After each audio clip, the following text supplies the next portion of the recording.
آپ مجھے کو سامنے رکھیے، میں ایک انسان ہوں، مکلف ہوں، اللہ کے ہاں جواب دہ ہوں، رسپانسبل ہوں، اکاؤنٹیبل ہوں۔ کچھ چیزیں مجھ پر وارد ہوتی ہیں، کوئی مصیبت آ گئی، کوئی تکلیف آ گئی، کوئی بیماری آ گئی، کوئی نقصان ہو گیا، کچھ ہو گیا۔ اب نوٹ کرنا چاہیے کہ اس کے کچھ اسباب ہوں گے، مادی اسباب ہیں یا کچھ اور لوگ ہیں، کسی نے میرے گھر کو فرض کیجئے کہ کوئی نقصان پہنچانا چاہا ہے، اس نے کام کیا ہے، کسی نے مجھے اٹھا کے پتھر دے مارا ہے، تو یہ سارے فیکٹرز ہیں، لیکن یہ شے بالفعل مجھ پر نہیں وارد ہو سکتی اگر اللہ کا اذن نہ ہو۔ لاکھ سارے اسباب و وسائل ہوں اور لاکھ ساری دنیا ہو، ایک حدیث میں الفاظ آتے ہیں کہ اگر جان لے حضرت عبداللہ ابن عباس، علم ان الامت لو اجتمعت، کہ اگر پوری قوم جمع ہو جائے کہ تمہیں کوئی فائدہ پہنچا دے، نہیں پہنچا سکتی مگر اس بات کا جو اللہ نے تمہارے لیے طے کر دیا، اور اگر پوری قوم مجتمع ہو جائے تمہیں کوئی نقصان پہنچا دے، نہیں پہنچا سکتی۔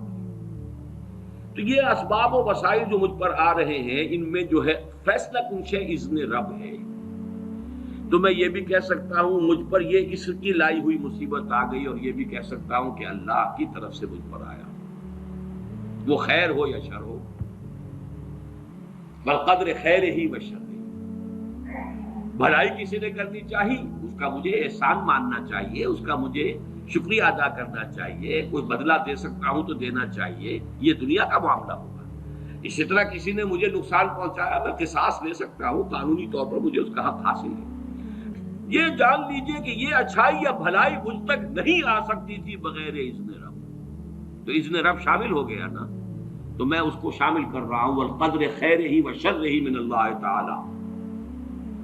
دوسری طرف میں کچھ کام کرنا چاہتا ہوں، اچھا یا برا جو بھی ہے، یا کوئی میرا منصوبہ ہے بہت بڑا، اب اس میں ایک تو میرا ارادہ ہے جو میرے اندر سے نکلا، ہزارہا عناصر ہوں گے کہ جو اس کے اندر انوالوڈ ہوں گے، بہت سے مادی وسائل اس کے لیے درکار ہوں گے، وہ بھی اللہ کے کنٹرول میں ہے، اللہ چاہے گا تو آئے گا۔ پھر بالآخر کسی شے کا پورا ہو جانا، آخری درجے میں پھر اللہ کے اذن کا طالب ہے۔ یہاں تک کہ حضور نے فرمایا کہ جو لقمہ بھی ابن آدم کی حلق سے نیچے اترتا ہے، اب وہ سارا آپ نے اس کے لیے کمائی کی، محنت کی، وہ کھانا پک گیا، آپ کی اہلیہ نے پکا لیا گھر پہ، اب یہ لقمہ اتر رہا ہے، اس وقت بھی اللہ سے اذن چاہتا ہے کہ میں اس کے حق میں غذا کا کام دوں یا زہر بن کر لڑ دوں۔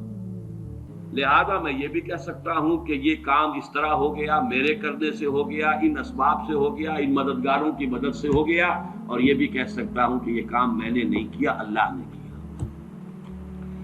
صرف جو ہمیں تلقین کی گئی ہے وہ یہ ہے، خیر وجود میں آ جائے تو اسے اللہ کی طرف منسوب کرو۔ الحمدللہ الذی ہدانا لہذا وما کنا لنہتدی لولا ان ہدانا اللہ۔ کل حمد، کل شکر، کل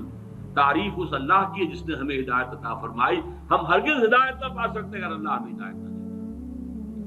غلطی ہو جائے تو اسے اپنی جانب منسوب کرو، ربنا ظلمنا انفسنا وان لم تغفر لنا وترحمنا لنکونن